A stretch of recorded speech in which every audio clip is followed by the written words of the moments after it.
So far in the previous videos, we have basically gotten to the point that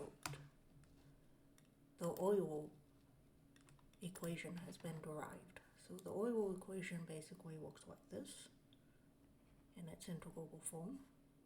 That's the density, and then there's the acceleration term, which is the change in velocity with change in time.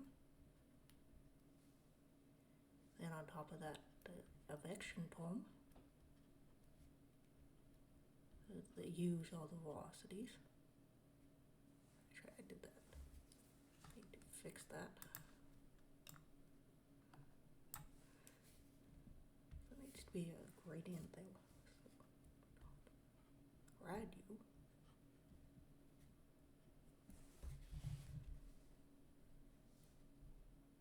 And then there's a integral over volume.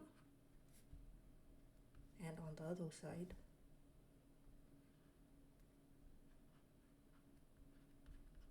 same type of integral. So this is the integral of this blob W in the fluid.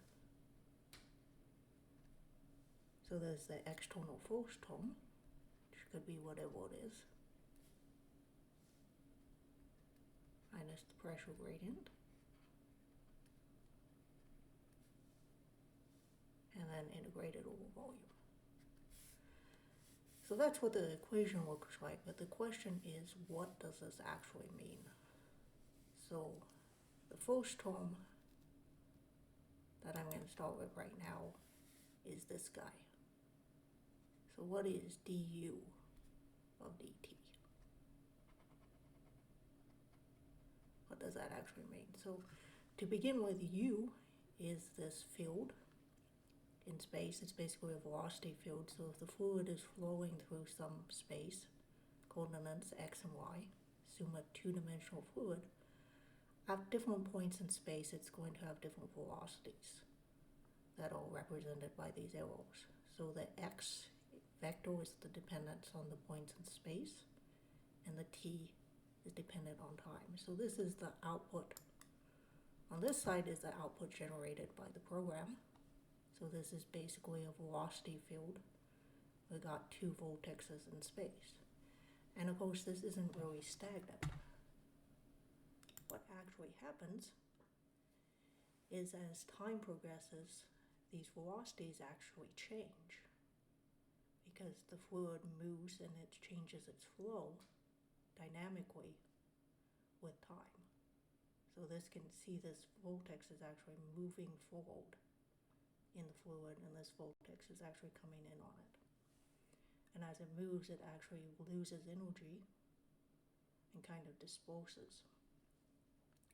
So this is the time dependence part of the u velocity field. So again, this is the field static.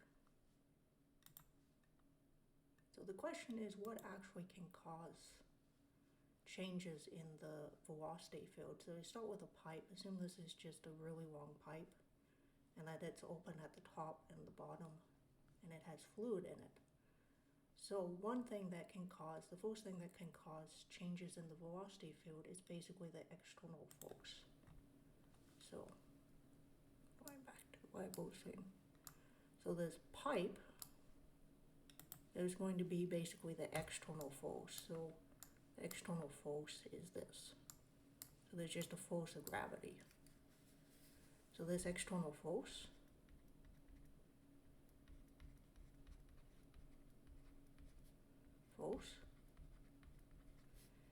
there could be just change in u, the velocity would change in time with roller coasters out there. This can basically just go like the external force, which is basically rho again, times the force of gravity, gravitational vector. So what that basically looks like is it basically starts, the water starts like this, and then it starts to accelerate, so it starts to move. And then as gravity continues to act on it, it just moves faster and faster and faster and flows down the bottom of the pipe. So that's a fairly simple solution to the Euler equation. And so that's basically just water falling down the pipe. So look at the next condition. So the next thing that can change it is advection. So advection is basically caused by the motion of fluid. And in this case, I'm not looking at a fluid where the density is actually conserved. In this fluid, the density could be variant. But suppose there's a blob of fluid somewhere and there might be fluid out here, but this blob is moving and the rest of the fluid isn't. So the blob moves from there to there. That was where it was, that was where it is. And so basically, if I draw my velocity graph with these different points, when the fluid started out over here, these points had velocity. There was a velocity attached to these 2 points that are inside of this moving blob. And of course, the other points, nothing's moving. So then when the fluid moves, the velocity field has changed simply because the fluid is moving through the velocity field. So this is basically called advection. So what that basically looks like is the other thing that can cause changes in du dt can be advection.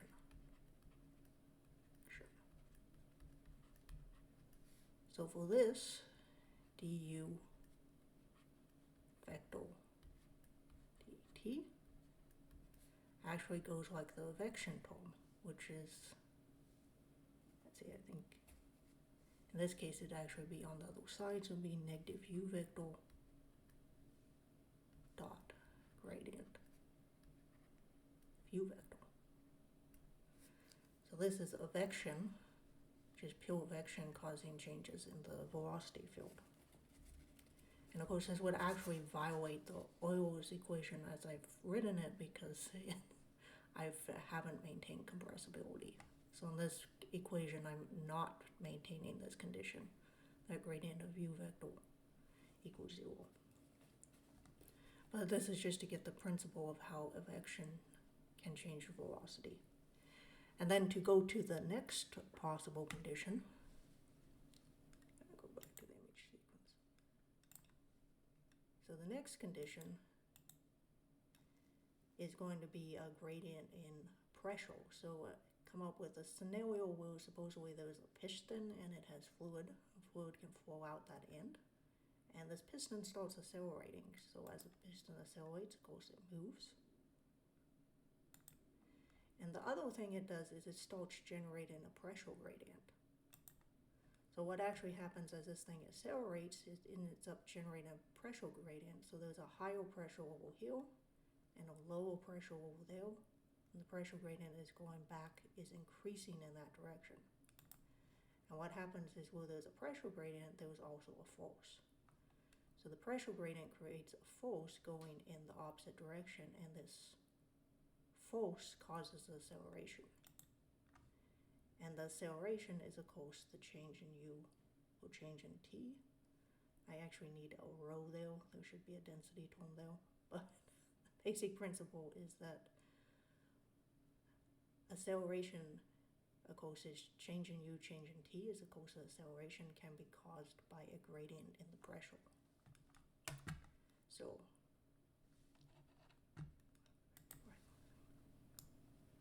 this is the other sequence. So for this sequence,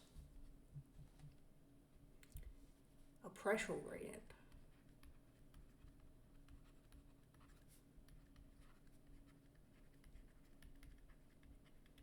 is what actually causes the change in u. So this is actually rho du dt equals, I think that's negative gradient of p. I want to make sure I got the sign. I'm going to check the Euler equation. Of course, yeah, make sure I got the sign right. Equals negative gradient of p.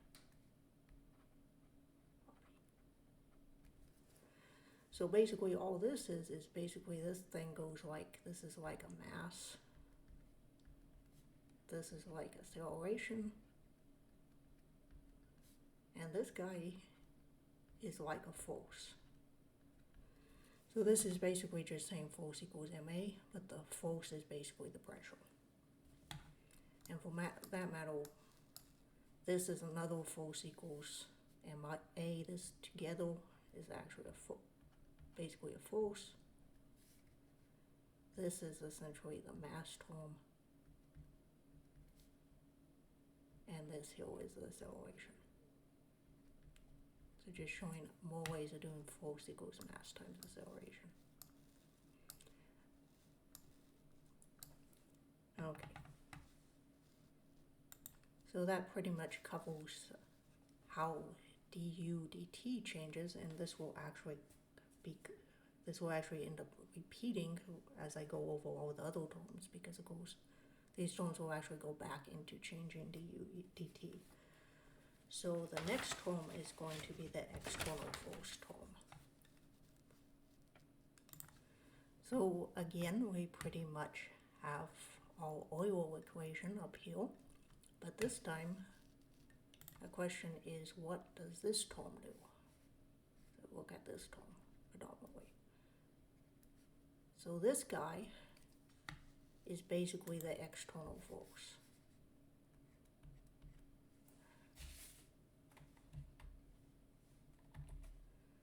Shoot, my pin jumped. Draw that again. Okay, so external force.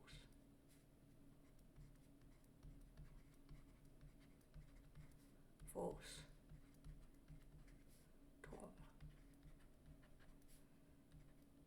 which I'm not always going to write with a full integral, but it's basically this rho g vector term. So going over the external force term,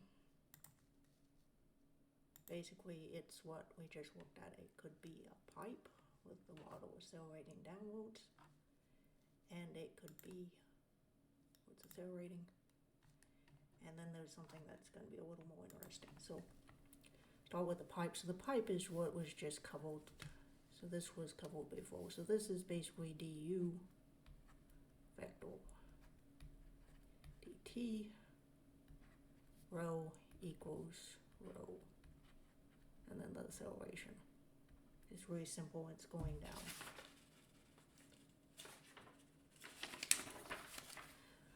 But the next option is it can also cause advection.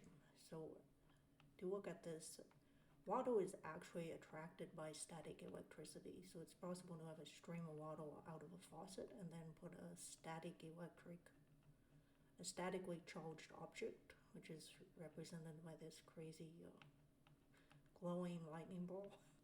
And what this basically does is it exerts a local external force on the stream of water that's coming down. So as it does this, at first the water flows down, but then it starts to accelerate.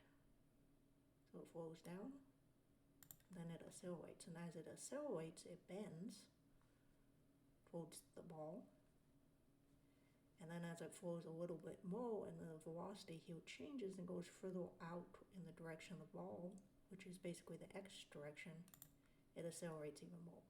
So this local force is basically causing an advection. It's causing the water to change direction, to change its velocity as a result of the external attractor. So the other thing that could be caused, as well as the external pressure, it could also be caused by advection. So this is basically going to be that they have this gradient u vector, gradient u vector is going to go like negative, and no, that's actually not negative there, it's going to be positive.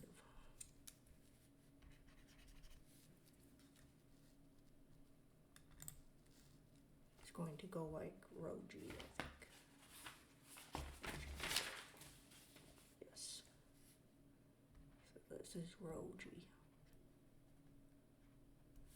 So this is advection. Basically, this force goes into advection. It goes into changing the direction of the waddle. I would also there was probably a couple other terms in here. But that's the principle. External force can make things change direction. And it can make basically the waddle accelerate as it changes direction. And then the next point for the external force is this. So this is a glass of water. The external force can actually be simply balanced by the pressure. So there's a water glass sitting on this table, and there's an external force on all the water, that's gravity, that's trying to push the water down towards the bottom of the glass. But of course the water is not flowing out of the glass. Take a closer look. So there's basically the gravitational acceleration going downwards. And it's possible to calculate this basically analytically to show what the actual pressure is and to show that it is actually balanced. It's actually directly balancing the force of gravity. So start with this water glass. So the water glass has this little column of water in it. The height between the base of the glass and the surface of the water is h, and then the base of the glass is basically at y equals 0, and then the y-axis goes up. So I drew these markers a bit too low. It's actually supposed to be at the base of the water, really, but it doesn't really make that much of a difference. So basically, it's possible to directly calculate the pressure. So we're going to do balance by pressure.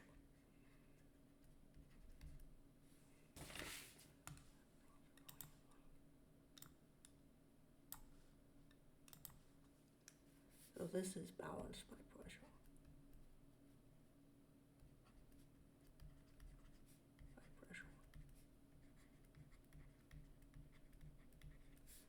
So pressure. What is the pressure?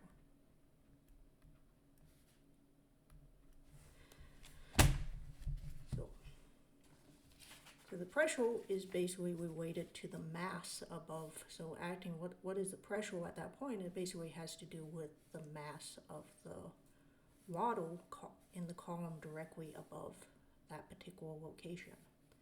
So basically the volume in this column, V, is going to equal the height minus y times the area of the column. So that's just, and then it's also going to have to, so that's the volume. So then the question is, what is the pressure? So the pressure, to start with actually the force,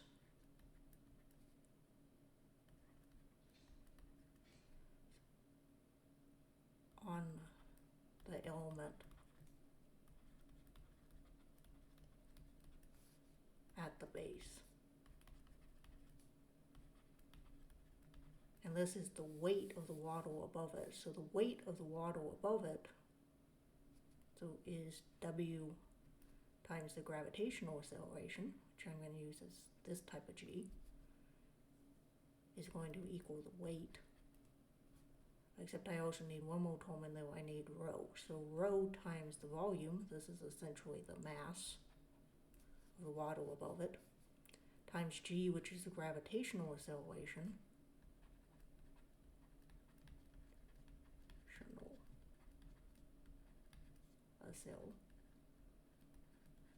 and that equals the weight. So what pressure is basically force per unit area. So pressure equals force per unit area. So putting that in, so weight is essentially the force. So the pressure equals the weight, which is rho v g divided by the area. But v itself equals 8 minus y times a, so a is going to cancel, and it's just going to be the height minus the location of the area. So this is going to turn pressure into equals rho times h minus y g.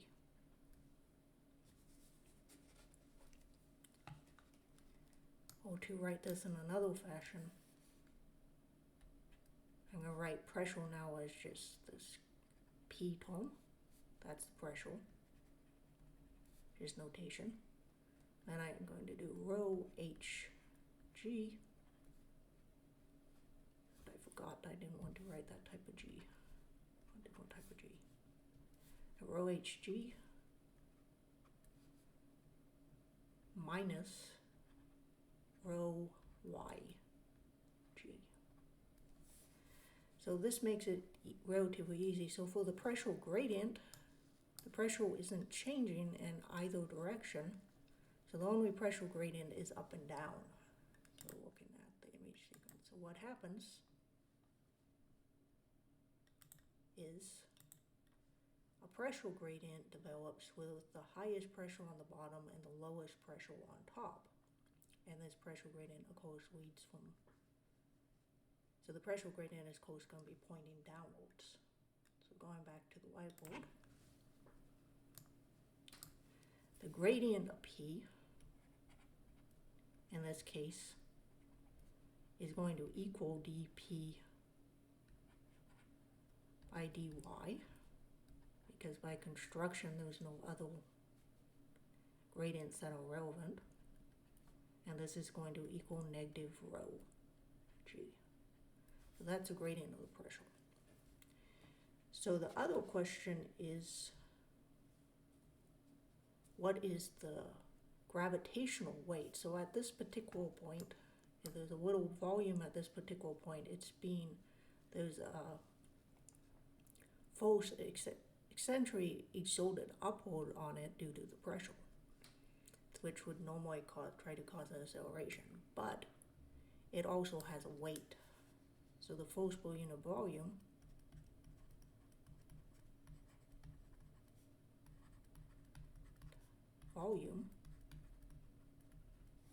at y is going to be basically rho times v, which is basically the mass, times g, which is a gravitational acceleration, except that has to be negative, because it's going to point downwards. This is divided by v. So this is basically mass times acceleration, so that's force, and then per unit volume is divided by v. So of course that equals negative rho times g. So what can be seen now is the Euler equation basically has this.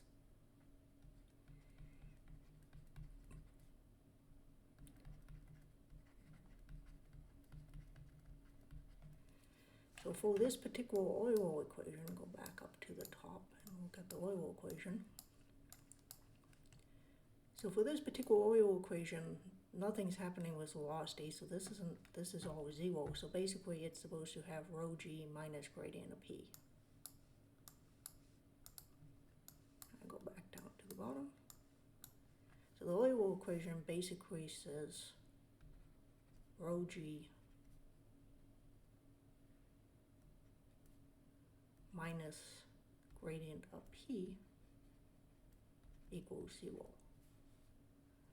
which in fact it does, because I need to fix that. This is why I didn't want to write this as a g, because basically g, which is the acceleration due to the external force in this case, equals negative g, and I guess technically this would be y hat, but negative g y hat.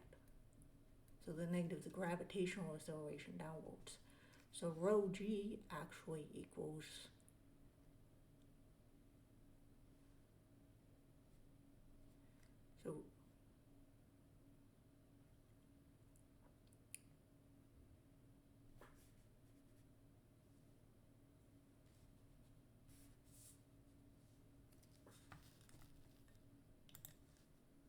so this rho g, by g I mean there's too many g's, but the original vector g, this thing equals negative rho, the gravitational acceleration g, and the gradient of p equals negative rho g, again, gravitational, so this equals 0. And this is what is expected. So this force per unit volume, which is due to gravity that's pressing downwards, is directly and completely countered by the gradient of pressure, which is going upwards. So basically we have this image sequence. So this is the gradient of pressure developing. The gradient of pressure goes from the smaller values of pressure on up to the higher values. This creates a force per unit volume, which is the negative gradient of P. And this force per unit volume directly, well, this is really force per unit mass volume, but this directly counterdicts the gravitational acceleration. So that's what stops the water from going off the bottom of the glass. It's basically the pressure gradient that it produces. And this is the equation. So this is why the velocity doesn't change in the glass like it's supposed to.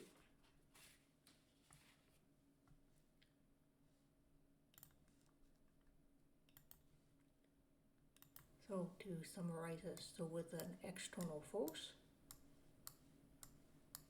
it could just cause everything to accelerate out the bottom.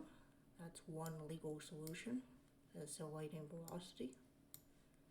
An external force could cause evection. It could cause the fluid to accelerate so that it changes its motion, essentially.